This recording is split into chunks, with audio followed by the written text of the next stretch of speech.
That image of starched, white-collared, cordial bankers is coming undone, fueled by a fight over a corporate tax exemption that credit unions have enjoyed for decades. The long-running controversy has remained behind the doors of boardrooms. This is your money. That is until this year. Credit unions are now taking the fight to YouTube.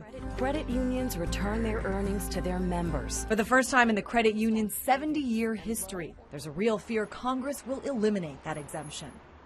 John Bretsakis, head of a major credit union association, says that could doom some of the 6,000 credit unions operating within the U.S. If credit unions are taxed, it's going to make it very difficult for some of them to survive. The commercial banking industry maintains nonprofit credit unions receive a free pass, robbing American taxpayers of as much as $2 billion a year in tax revenue.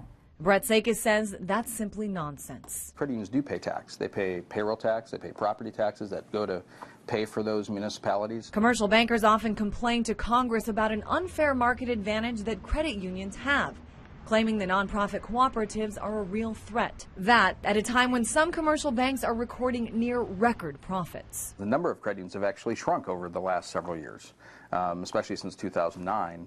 And, the downturn, which credit unions weren't responsible for. Roughly 96 million people bank at credit unions, about 6% of the marketplace. The credit union is trying to enlist customers to help save them. They lose a bank that makes you feel like you belong there. I'm Christine Frizzell, Fox 45 News.